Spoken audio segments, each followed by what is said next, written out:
にちは。今回は筋肉マンパーフェクトオリジン編第2話への視聴者の反応をご紹介します。この動画では最新アニメの視聴者の反応や感想をご紹介しています。みんなの解釈や考察を知るとアニメ視聴の楽しみが増えると思いますので、ぜひ最後までお楽しみください。マックスラジアルのタイヤアニメ映えするな。アニメになったらラジアルがすごい怖いわ。あんなのトラックに引かれるのと同じじゃん。タイヤのせいでカーフブランディングが効かなかったのはロタ。冷静に考えれば当たり前だけど、それでちゃんと成り立ってるのがプロレス的面白さだな。足がサスペンションなので関節技効きません。両肩に大きなタイヤあるので頭がマットに届きません。ずるくね。嫌がいう体なんだからしょうがないんだけどさ。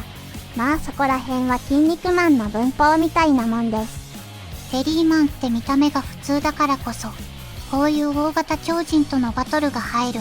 ユデもそのあたり意識してマッチメイクしてるんだろうな。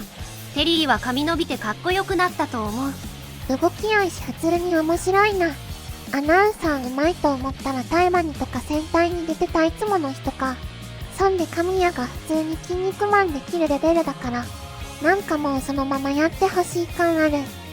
ウロロとカモジでしか通用しなさそうな超人たちの無茶な口癖が違和感なく実演されることに感心した。みんなうまいよな。後ろで小さくブロロロ言ってるの面白かった。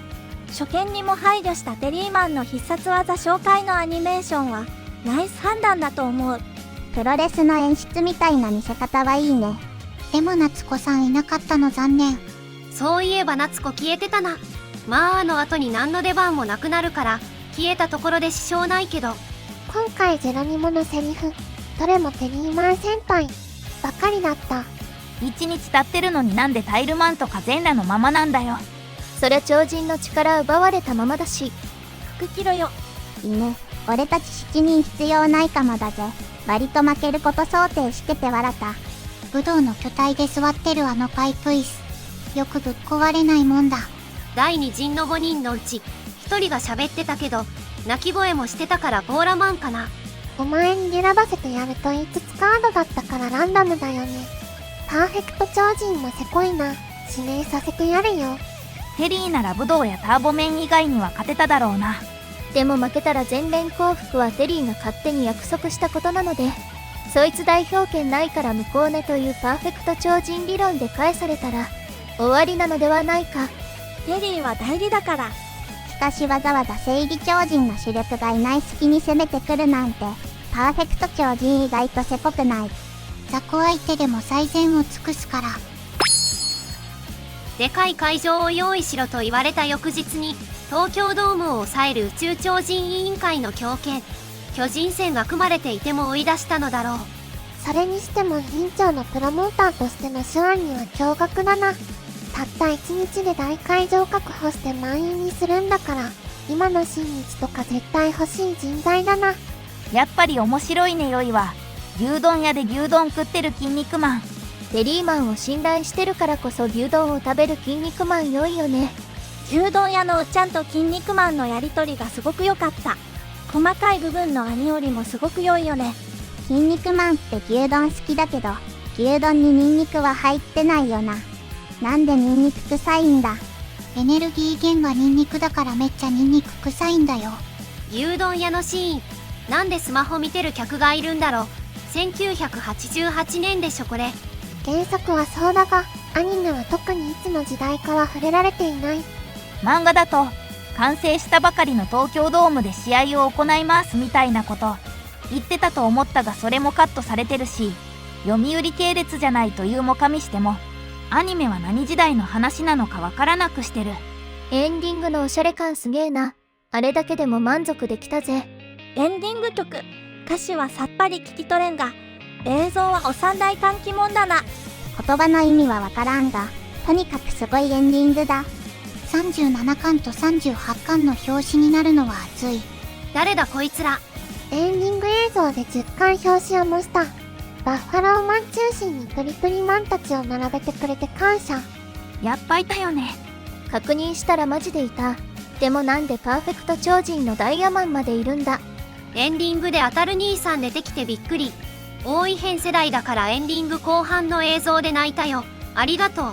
エンディングは曲はともかく、1から38巻までの表紙を見事に再現しててすげえな。面白いんだけども、1クールでどこで区切るのさ。いやむしろわかりやすくなった。ラジナン一陣終わって正義超人本格参戦まで。しかしこれ丁寧に描いてるからマジで何クールかかるんだよ。今回はラジナン第一陣との戦いまでで終わりかな。しかしこのペースなら4クールじゃ足りんのよな。最低でも5できれば6クールは必要。じっくり進めてくれるのは嬉しいな。テリーマン対関列マックスラジアル。久々の実戦で試合感が鈍っていたテリーマン。体型的にも相性が悪いラジアルに大苦戦。なんの荒馬はここからが本領発揮。単行本の表紙を元にしたエンディング最高。アクションの作画カロリーすごい。テリーマンのスキニングとホールドをあんな丁寧に作画してくれてるのすごいし、ラジアル2のタイヤの回転のエグさが伝わるおかげだなって思います。ラージナンバーズが試合中みんなきちんと座ってるのが礼儀正しくて服完璧だな。入場時の紹介動画もおしゃれ。テキサスブロンコテリーマン。しかしあの場ですぐ戦うのかと思ったら24時間猶予くれるの優しい。おかげで筋肉マン間に合ってるし、まあ牛丼食ってる場合かと思ったが、ちゃんと説明してくれた友への信頼の牛丼。個人的にグッときたのが、テリーマンが倒された仲間たちを振り返って一瞬不安そうな表情になるが、ジェロニモを見て闘志を取り戻すシーン。こんな強大な軍団相手にたった一人なんて怖いに決まってるのに、それでも親友のためと立ち上がれるところ、本当にかっこいい。見どころはたくさんあったが、神谷さん演じる真由美に感動。ストーリーでは原作でも好きだったテリーマンがミートの作戦をガン無視する場面。アニメでもやっぱり面白かった。テリーはかっこいいのなどで盛り上がりつつも、アニメだからこそ見れる表現でいいとなったのは、マックスラジアルのタイヤ移動やタイヤの回転を駆使した起き上がり方だった。これぞギミック超人といった感じの映像映えよね。エンディングも超熱すぎん。歴代の単行本表紙で彩られるの感動もんなんやけど、ただ目まぐるしく変わる名場面の数々に目を奪われて、宮野真守の歌が全く頭に入ってこないのがたまに傷。ただ見てるだけなのに消費カロリー激しくて息切れ気味になってる。初お披露目だったエンディングアニメがなかなかいい感じだった。歴代のコミックスの表紙絵がうまくアニメーションにアレンジされている。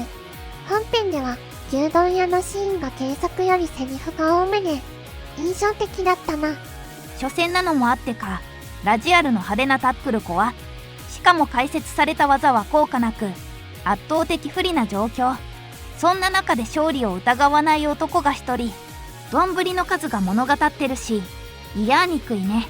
そして将軍様登場。水面下で何かするんだろなかん。早速テリーマンがピンチになっとるが、それはさておき、悪魔将軍が何やらあごめき始めている様子。これはもしかして利害の一致により、地獄の断頭台をかましに来る激アツ展開の予告ですか。エンディングも原作画を使ったりと、オールドファンのツボは勝ってらっしゃる。文句のつけどころがない原作再現。動いて喋るテリーマンがかっこよすぎて泣きそう。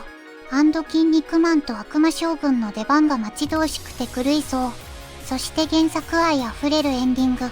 マニアでも拾いきれないほどのネタ量をぶっ込んできた。こういうアニメが見たかったんだ。最後までご視聴いただきありがとうございました。皆さんのご感想や注目ポイント、考察などありましたらコメントで教えていただけると嬉しいです。このチャンネルでは最新アニメのみんなの反応や感想をご紹介しています。